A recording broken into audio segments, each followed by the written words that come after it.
Hello everyone and welcome back to the new playlist React.js. So let me start with a question. What is React.js? So there is a very simple definition of one line. Let's see.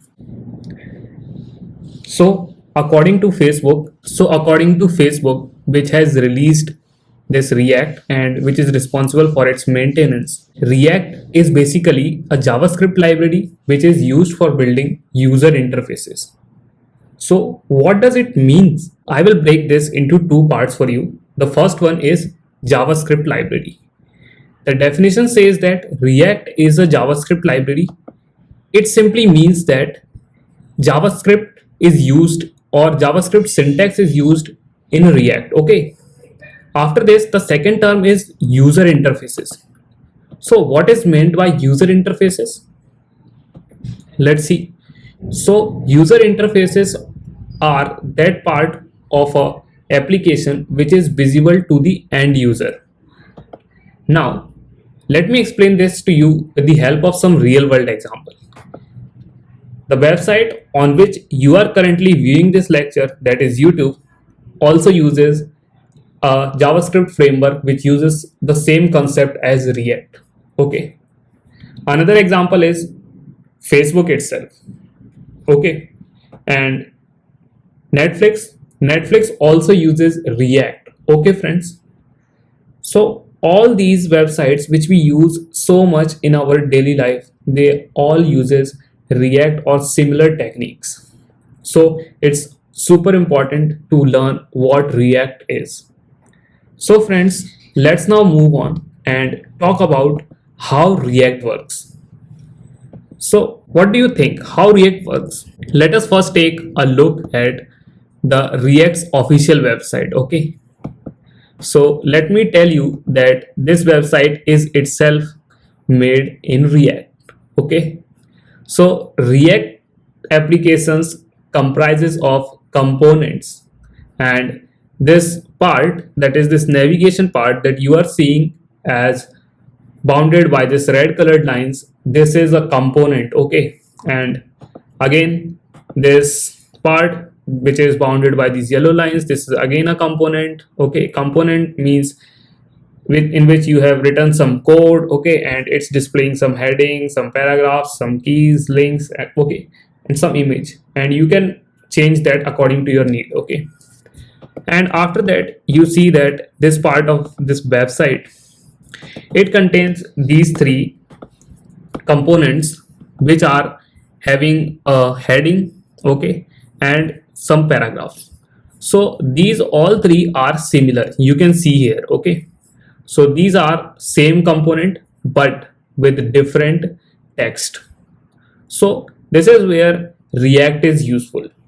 You can make components and reuse them as many times as you want. Okay.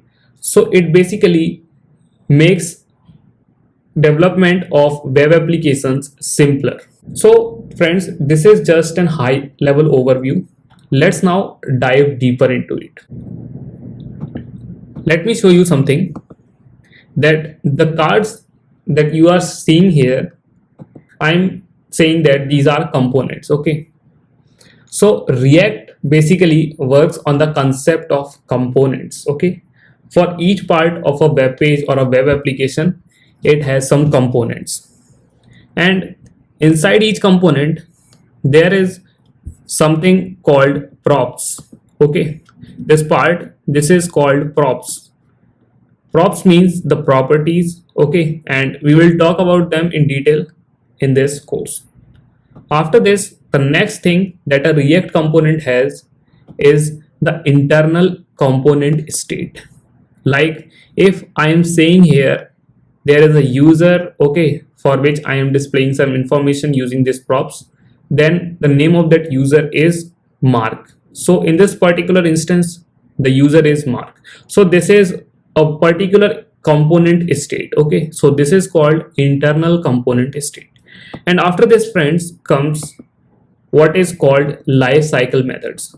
So what you are seeing here, like component will mount. Okay. That means this component will show up. Okay. When a particular condition is met, then this component will be updated. Okay, then this component will unmount. So friends, these are all called life cycle methods, and don't worry, we will talk about this in this course, okay, in very greater depths. And friends, when I combine all of these components, then this forms basically an application, okay, a React application. So a React application code basically consists of components, styles, utilities, and much more. And after this, friends, there comes three things. The first one is the React library itself, and the second one is React DOM or React Native or React VR. So React is basically used to understand the code that we are writing here. Okay, so React is responsible for interpreting the code. Then React DOM is responsible for presenting our application as a web page or web app on the browser. React Native is responsible for representing the output of this code, which is interpreted by React, in the form of an app on iOS and Android devices. And the function of React VR is to convert our code into a VR application, okay, represent it as a VR application. And friends, during this course, you will also see me using other libraries to make my application. So friends, these are the three main components which are required in a React application. Okay, first one is the React library itself, the second one is React DOM or React Native or React VR. These all three are used accordingly as per the need, and we also have to use some other libraries. Okay, and friends, this application can be run into different machines. Like you can run it on desktop and mobile. Okay, for this you need to use what is called React DOM.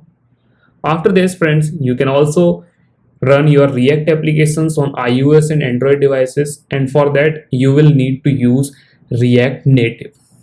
And you can also use React applications on server side, and for that we need to integrate our React application with what is known as Node.js. And I will be making a separate course on Node.js on this channel, so stay tuned. And apart from this, we can also use our React applications on virtual reality devices, and for that we need to use React VR. So friends, I hope I made this concept very clear to you. What is React? What are components? What are the three main parts of a component? What comprises of a React application?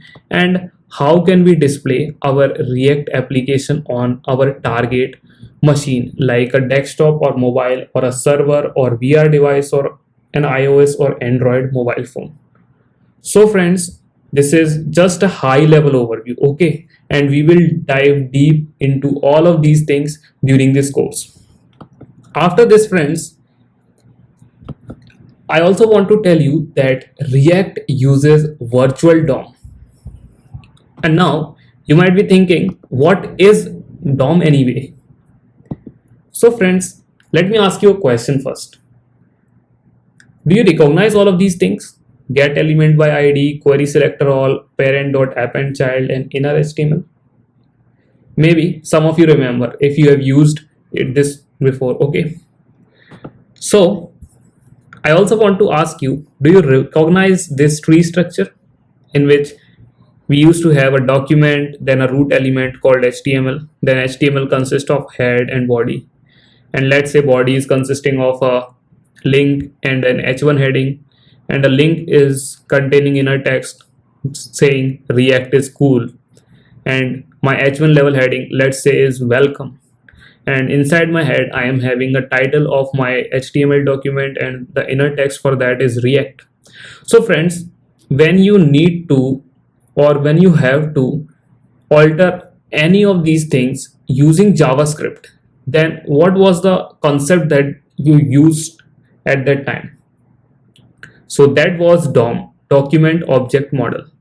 So we use document object model to interact with each particular element of our web page. Okay, so I hope now you understand what is DOM. So let's now talk about virtual DOM. So as you can see in this figure, we all have a browser in which our application needs to run. Okay, then inside our browser we have two things.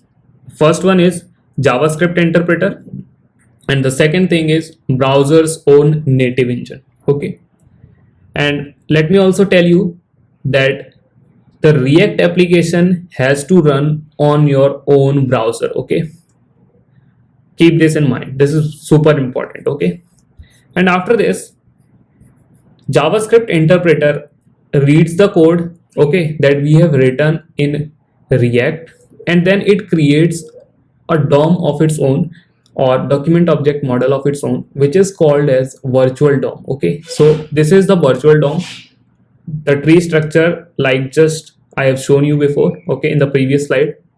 Now friends, what happens, this virtual DOM is converted into a real DOM, which is finally represented as a web application on your browser. Okay, so what happens when this virtual DOM is created through the React code that we have written via the JavaScript interpreter, then there comes a synthetic event system in between the virtual and real DOM, and this virtual DOM is basically optimized and forms a real DOM.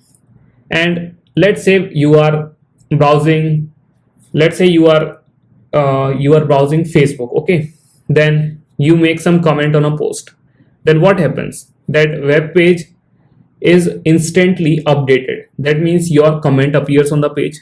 So this is the real DOM, that is the real web page, let's say Facebook, and you make some comment, okay, on a post, then you have done some kind of input or some event has happened there, so its state has changed. Okay, so now this synthetic event system knows that that thing has happened, and it will update this virtual DOM, okay, optimize it and represent it like a real DOM, so that instantly your web page or web application is updated or refreshed.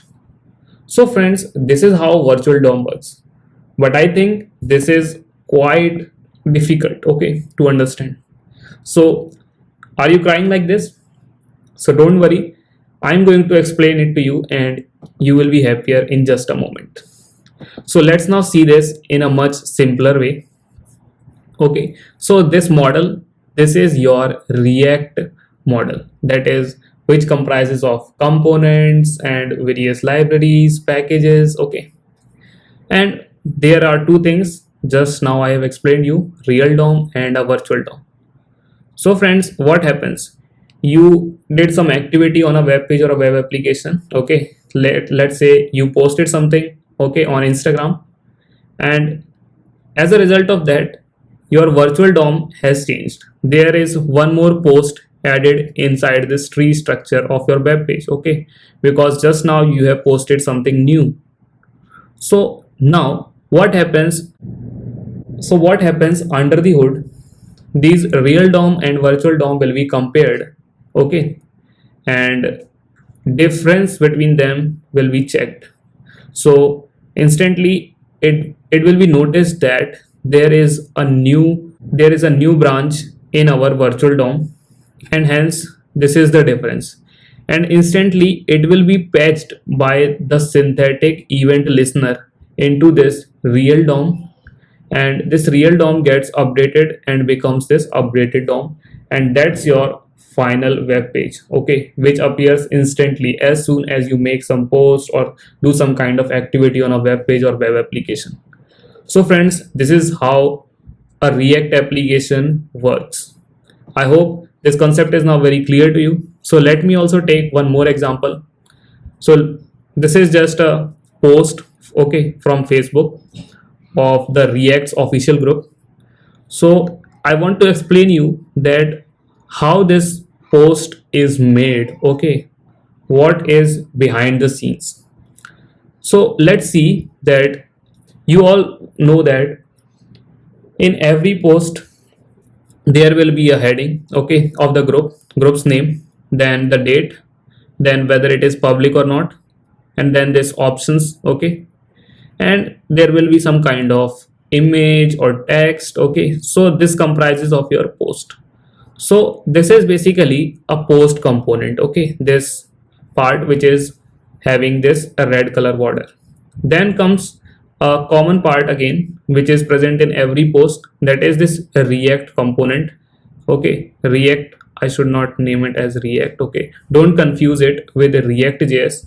I just want to say that you can mention your reaction here. Okay, like whether you like this post or you love this post or wow, etc, etc. Okay, and friends, after this comes this comment.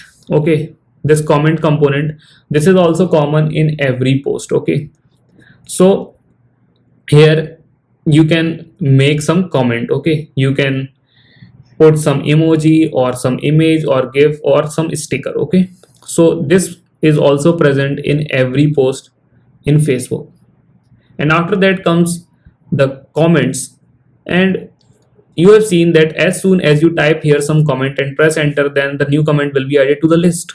So what happens behind the scene, there is a single component, okay, comment component, and the text which you have typed, okay, is taken as an input and is converted into a new component which is finally rendered on the web page instantly. So new components keeps on creating, but there is only one master component from which all of these are derived.